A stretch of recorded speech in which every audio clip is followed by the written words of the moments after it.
My good friend Monty Vance hit me up a while back and said, hey, the farm over next door, they've got a 71 4x4 pickup, and they'd sell it. Well, shoot, let's go check it out. So I went over there with a pocket full of cash and a car trailer, and I got the thing bought. Took a while for us to get it loaded, though. Had 4 flat tires that miraculously pumped up and held air, which was just a shock, and a whole family of rabbits we had to get evicted out from underneath the hood. The truck had been sitting in the exact same spot since 1992, and it was, well, quite obvious. It was sunken into the dirt, and you could tell it had been hit by a sprinkler and the sun a lot more on one side than the other. Half the truck's a lot more baked and has a lot less paint left, well, than the other side, the driver's side. Kind of funny. It's a cool truck with lots of stories to tell. You're good. Oh, you know what? Might be in gear. I know, I barely do. The 3 on the tree. It's in neutral now. I was just going to ask that. How many of them are 3 on the tree? Not many 4-wheel drive. There's a cheap Charlie one with the bare bones. Yeah. There it comes.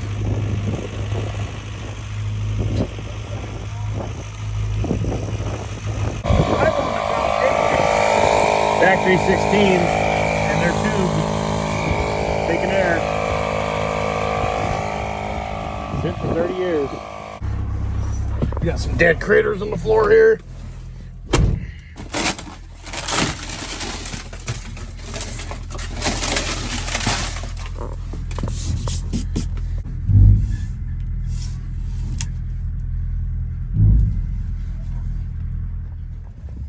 Put in gear.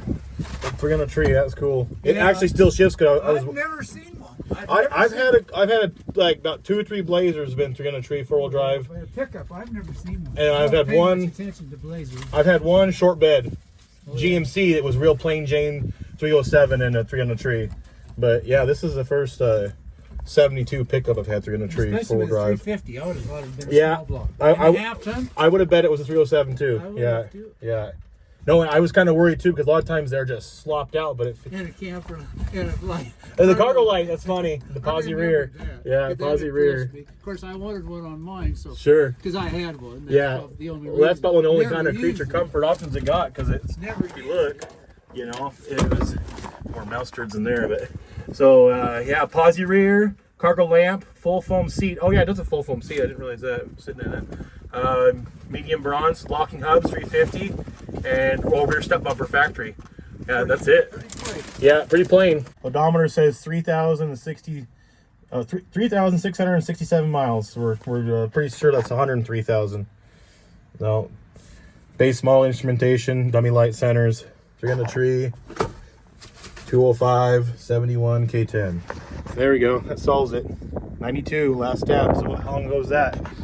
I was born in 95, I'm 28, so 31 years. Yeah, I better not. I'll lose that stuff inside. I better tie that door up, and we'll tie this up. Sitting there since 92. Gonna get it put back on the road. It's got a mix of factory 16s. It's got 2 old drum brake style, 2 newer 72. Here's your hat, Monty.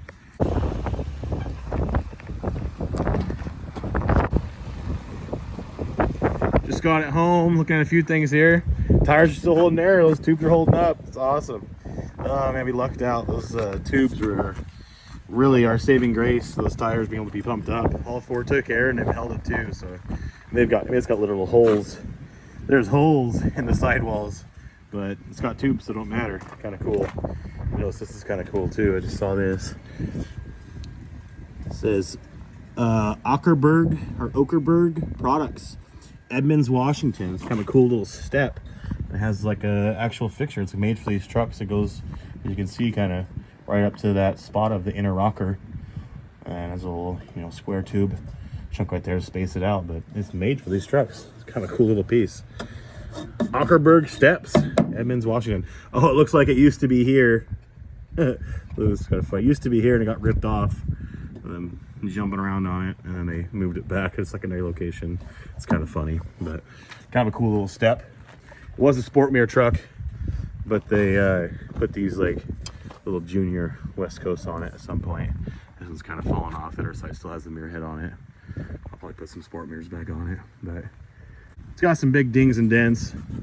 You can see this has been painted before. It's got some filler work and whatnot. It's not all original paint, but it's mostly pretty dry. It's got the usual rust. I'm sure by the time you dig into it, but it's got the usual mouse turds and mouse nests too, and dead ones. Yikes! Not entirely cancer-free, but it's solid. It's just from a dry environment. You know, anything the rust this thing's got is from mud and mice nests being trapped, and you know. Oh, that's kind of cool. 8 of 70. This was an early 71 truck. Made at the Fremont, California plant. It was made in August of 1970. Factory 4-wheel drive for the K. Factory V8 for the E. And there's a 350 truck. Half ton. And 1 is 71. Z is Fremont, California. And that's the sequence. Pretty cool. It's kind of funny. I just noticed the driver's side. It's got a little bit of rip and tear up here. It's not that bad where your butt goes and where it's normally all torn up. But the passenger side, it's all torn up. So, I don't know. Everybody was tearing that step off the other side and tearing the seat up. So, who knows? Maybe he had his little rascal farm kids riding around the passenger seat and then tearing this thing out. But it's kind of funny. You usually always see that on this side, not on the passenger. But every truck's different. Every truck tells a story, and sometimes you can only guess what it is. But this is a cool truck. Again, took on the tree. That's pretty cool. And it actually shifts well. And the column has good movement still, so it makes me happy. Feels like it's going to be actually decent. Manual steering truck, too. I just realized when I popped the hood again, it doesn't have a pump on it. It was a factory manual steering truck. Doesn't say power steering on the SPID. Well, it's because it didn't come with it. So this is something that's a lot of times, well, you see this together. Base model transmission and no op for upgraded steering, and of course base model instrumentation, like I mentioned before. So kind of a cheap Charlie truck per se, kind of bare bones. They sprung for a rear posi, a full foam seat, and a rear cargo light. So kind of got a couple little cool options on it. But yeah, cool little truck. They're all different. Everyone is, that's what I love so much about these trucks. That's what's so fun about them, is no two are the same. You know, I rolled up and yeah, sure, it's a medium bronze K10, but then you open the door and oh, hey, it's through the tree. Oh, what the heck? It's got a posi. Oh, it's weird. It's got a cargo light. You know, something that you only see on Cheyenne Supers usually. But here, this little truck had it, and also no radio. That is not the original radio. It was a radio delete truck. I should see if the delete plate's actually still in the glove box. I bet you it is. We'll check here in a second. But it was a no radio truck as well. So, and I believe it was also a no cigarette lighter either. And someone actually put one in it. Worst thing about it, rust-wise, is the bed floor. It's got a big old hole. It's a factory steel floor truck, and they hauled cattle in it. So it's kind of a little bit banged up back here. Definitely a farm truck. The wheel, you know, tends to have some dents and whatnot. And it has some shit inside we had to kind of kick out. That's the factory spare tire carrier. It's all mangled up there. But yeah, it's kind of beat up in here. It's got a big old gaping hole from rust, so kind of needs bed floor. That's really the worst of the obvious rot is this. I don't think there's any more rabbits left inside of it, but there is a dog. There's a dog on the hood. Mac. Pretty cool. 1971 K10, sitting for 30 years. I've had the 71 K10 here at the shop now for a while. When I first brought it over, I gave it a good pressure wash and kind of started cleaning up the interior a little bit, and you know, getting the first layer of gunk out of there. It still needs lots of cleaning to really be, you know, nice and whatnot, but give a good wipe down, good washing. Looks like we might still have some live ones in here, because I come up all the poop before. All right, might be a live one or two in here. Eviction notice. It's coming, guys. You guys better get out. Oh, this thing was full of critters. Full of dead ones, and I guess still full of live ones. So, pretty typical Eastern Washington farm truck. They make home anywhere they can. And well, I guess the truck is one of the... A nice warm truck cab is one of the best places for them to do it, I guess. But the 16s that were on it did the trick. I still can't believe that. That was too cool. They took air. I mean, had big old giant cracks in the sidewalls and whatnot. But after a couple days sitting here on the pad, they all deflated, and this thing was sitting with a couple flat tires. So I've been struggling to come up with a little simple wheel and tire setup for this thing, and I finally come up with one today. So here's what I got. Just some stock steels. These are 15s, normal, non-tubeless style wheels, and with 235 75 chunky Goodyears. So stock size, little baby wheelbarrow tires. Not my usual. Usually I like big tires and slot mags is my go-to, but it's gonna be nice just to get off the jack stands. Who knows? Might end up with some slot mags before it leaves here. After all, they almost always do. But for now, we've got some plain white stocks, and that's all right.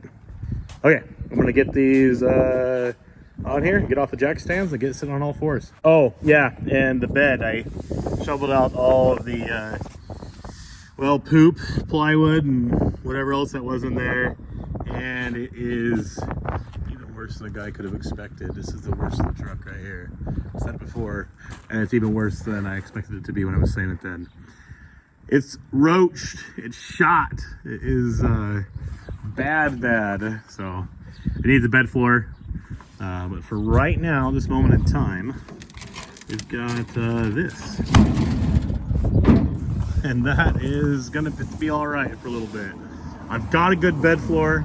I might stuff in this thing, but I'm gonna try to get it running first, get it going down the road, and see how good of a truck it is before I start tearing it, fixing stuff like this and whatnot. Cleaned up all right, even though we still got some mice in there. Need to get a shop cat. Need a shop cat so it can rid all the old farm trucks of their field mice that they bring home into the shop with them. Kind of hard to get rid of. Just eradicated and evicted all the ones on a Darren's truck the other day. Still had one, I think it was living in it in the heater box. Gosh, maybe, you know what? Maybe he upgraded. The mouse went from a K10, where he'd been living for all these years, and got a new K20 apartment suite and hopped to the truck that was right next to it. That's probably what happens. Little shitheads. Little baby tires, that's what they came with stock. It is pretty funny to see stock size on these trucks. No, it's kind of funny. It'll drive nice on these, it will. And with that manual steering, it actually shouldn't be too bad of a chore to get this one around the bends, the corners, and the parking lots and all that jazz. Oh, cool. Looks better than it did. I had a whole bunch of these steel wheels and just took them all in and had them split tires up to all of them and pick the best of the 9 or 10 whatever was here, and might give them a coat of white. These actually don't have too bad of paint on them. Kind of fits to the truck. Doesn't look like I was even just here doing this. The tires are the freshest thing in the truck, really. Those 16s that were on it were mismatched. Actually, 2 of them were disc brake, 2 of them were drum brake, and so my good buddy Sam's actually getting those from me because he loves those 16s, and he's got some mix matched sets of early 3-nub drum and later 4-nub disc 16s. So I should be able to make his 2 half sets into 2 full correct sets with the rest of the wheels that were off this truck. All right, you guys might revoke my man card here, but I'm about to say it. Looks pretty cute. Pretty darn cute. I'm just happy to have it sit on the ground on its own tires and free up them jack stands so I can use them for something else. No, this is cool.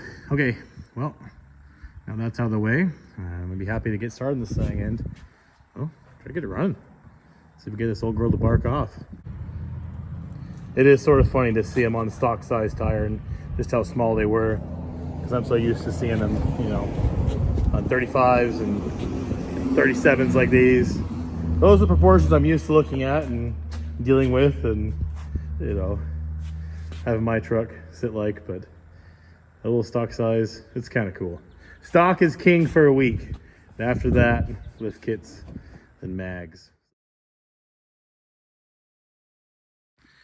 All right, Sunday morning here, 11 o'clock. Thought I'd come into the shop today and try to get this little bronze K10, running. And I quickly realized after a little closer inspection, that's gonna be, a little difficult under the current circumstances. This thing had when we were when we got the truck, it had a bunny living underneath the hood. And I've always kind of assumed stuff getting chewed on to be pack rats or rats, but I guess bunnies are little shysters too, chewing up these plug wires and vacuum hoses and all sorts of stuff underneath this hood. So it's a Sunday. Parts stores aren't open out here on a Sunday, so I'm not getting any wires for them today, but I think I might have one spare set at the house, and the Longhorn shop truck they keep as a spare, I think like underneath the seat or something like that. There might be a set, so might have a set of wires to try to throw on this thing today and get running. If not, it'll be Tuesday.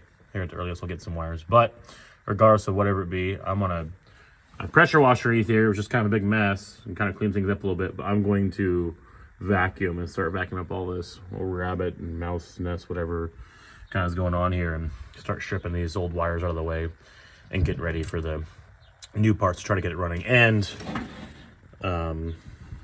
try to get these side post terminals cleaned up, separated from these adapters, and try to get a battery in here and see if this starter works. See if those wires aren't all chewed on too much. They were kind of starting to get to them there. So I got kind of a bit of a mess here to clean up. So clean up the mess, and we'll get some wires coming for it and go from there.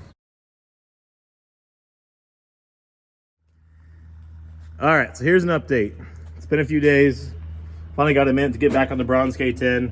I've got Jesse here lending me a hand, trying to get this thing going. So between the two of us, we've got this thing, well, pretty well sorted today. So a lot of the wiring was no good in the engine bay harness. Those rabbits chewed on everything. The more I dug around, the more bad I found. So I ended up replacing, well, half the harness. The plug wires, of course, I showed in the last video, were all chewed on. So I got some new ones. They, of course, are never the right length. They're not long enough, but hey, a little zip tie here, a little zip tie there, and we're in business. So got this thing finally, well, ready to fire. We got a battery hooked up that's good charged and ready to go. We cleaned our battery cables up.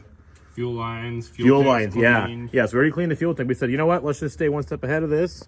We're expecting this to run good. We're crossing our fingers, so we just pulled the tank out, cleaned it out. It wasn't terrible, wasn't great either. I'm gonna roll the window down. This thing needs to air out. Now that we pressure washed and got the 8 pounds of poop that was in here all,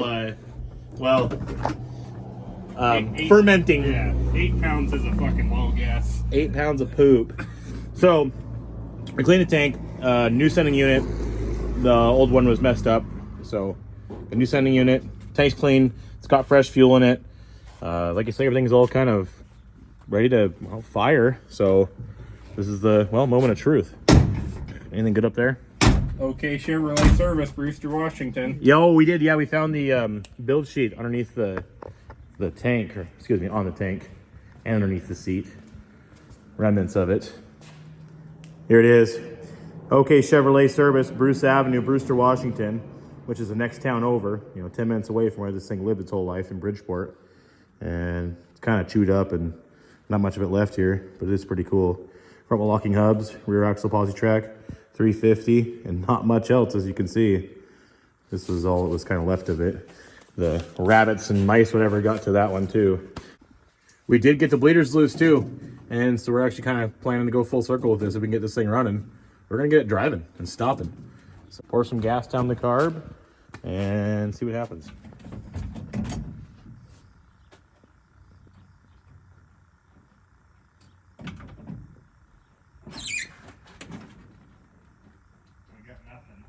Nothing, huh?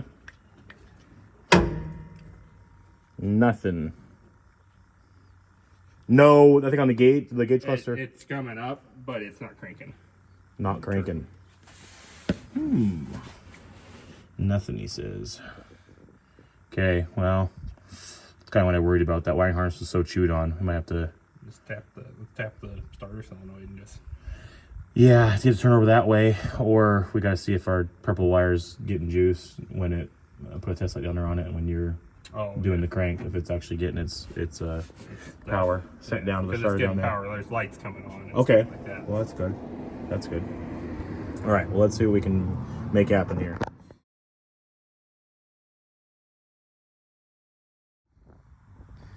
All right. So Working on the little bronze K10 lately. And not all is well. Go to turn this thing over. This motor's locked up. I feel a little silly because I didn't even check. I assumed it was, well, not that. And just kind of gave it this first pressure wash, started playing around with it. Kept finding little things wrong, kept fixing them. Finally came time to try and start it and turn it over. And yeah, it's locked up. So again, I mean, hey, whatever. I would have had to put new plug wires and clean the gas tank anyways to get it running with a different motor. This one isn't going to work out. Just kind of jumped the gun a little bit, and we've got a locked up motor. So I'm a little annoyed, but it happens sometimes. I've had good luck, you know, a lot of times in getting trucks and just getting them running with ease. I think I jinxed myself with that last video, but that's okay. So tried dragging around the yard, tried breaking it free, you know, was pulling with Big Red and popping the clutch on this thing, and it is not doing it. It's skidding the tires like crazy and just not wanting to break free with any ease. So I've got a little concoction. We're gonna try one last little thing before we give up on this motor. This is a common little homebrew mix that guys use to try to get stuck motors freed up, and we're gonna give it a shot in this thing. This is all chewed on too, and this was the TCS system. 1971 is the first year for it. This was half tons only, 2-wheel drive and 4-wheel drive. And what this essentially is the first stab at computer controlled timing. Obviously there's no computer here, but that's kind of what it really is. So it runs down, uses vacuum, electrical and whatnot, and it senses when the transmission is in high gear with a switch, and it adjusts the timing accordingly once it's in high gear to try and improve fuel economy and make the truck run better. Whether that all worked, I can't say. A lot of times these are all just gone anyways by the time you get a truck that's been well played with and monkeyed with, driven and on the road for the last 50 years. This was all still intact, minus all the wires that the rabbits chewed up. And so you don't need this. The engine can run fine without it. This was kind of like I say, a stab the GM took at you know, trying to improve fuel economy and making these things run better. Still point system and all that stuff. It's kind of cool actually, but it's really just garbage. 50/50 ATF and acetone. They say this is the best penetrant a guy can buy. It'll work circles or anything you can get in a can. We're gonna make up a little batch of homebrew penetrant here to let those cylinders soak. I got some tubing here.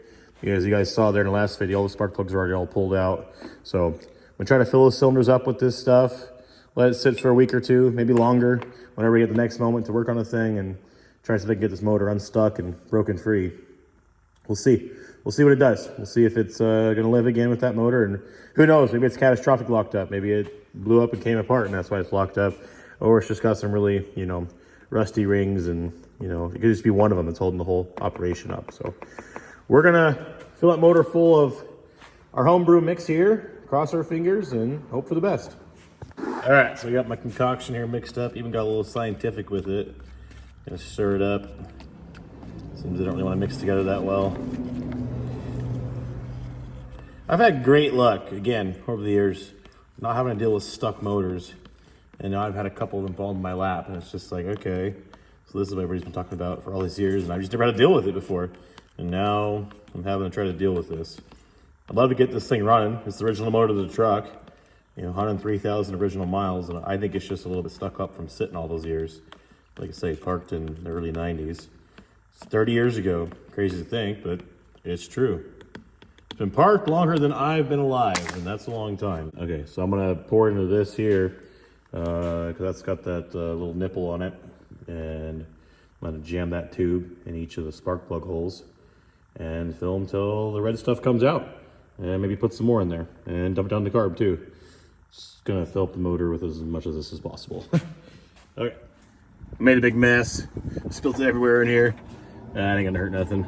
So I filled every cylinder full of the ATF acetone mix, and once I got that done, I even took and dumped a whole quart of it right down the carb in hopes it'll make its way into the, you know, open valves that are on their firing order right now. So I guess, yeah, this point, it's just time to hurry up and wait. The Z-bar was messed up was broken off and it was pivoting all funny. And so we got another one in place, got it all doctored up and fixed up. Another thing the guy fixed before realizing the motor was locked up here. Kind of cross your fingers and hope for the best thing at this point. And if this don't work, well, this old 350 is coming out. Maybe we'll tear it down, see why it's locked up, or maybe we can get it unstuck eventually or something like that. I'm not gonna throw it away. It will stay with the truck, but if it does not come unstuck easily, it's gonna get a new heart and get something else put in here, another small block of some sorts. The starter here was also acting funny, and it's not the original starter. It's been replaced before, and I'm not sure what that was all about. It was obviously trying to turn over a stuck motor once a guy was turning the key and whatnot, but it was obvious the motor was stuck, and I really wasn't pushing the starter that hard. So after a short little bit, couple clicks, this thing was smoking all of a sudden. It was very warm. I'm not trusting it. I think it's bad. I think it's got some things that be shorted out in here, and so I am going to get a new starter for the truck, whether it be for that motor or for the next motor, and get new battery cables as well, because they were super dinky and really corroded at the ends. And I cleaned them really good, but I'm still not really happy with those battery cables. So new starter, new battery cables, see if this motor can come back to life. If not, it'll have new starter, new battery cables for, well, the next motor. Well, I've been avoiding this, hoping things would happen to change or my luck would turn around, but the motor in this old K10, it's locked up. It's been a couple months here now, 2 months or so since I was playing with it last and trying all the acetone concoctions and every little thing I can do to try to get this motor broken free. It's just not happening. So I'm deeming it a loss. I'm gonna turn the engine down once I get it out and see why it's locked up or what's going on with it. But I've been on the hunt for a replacement engine for it. The truck is definitely worthy. It's a really decent truck. Besides the locked up engine and the other little quirks it has, a bad bed floor, and I like a laundry list of the bad things about it, but still, it's a decent little truck, and I want to get running, get on the road, and put it back in, well, bring it back to life. So this one was a fail. My good luck finally ran out. Some bad luck caught up to me. I like to always say, if it's an old Chevy and it turns over, it will run. Well, this old Chevy doesn't turn over, and it's not gonna run. But we're gonna fix that. So more on this truck soon. I'm hunting down a donor engine and got some plans for it, and it will be brought back to life here in Gold City Trucks. More 67 to 72 content soon. Next thing on this truck, it's gonna be a runner.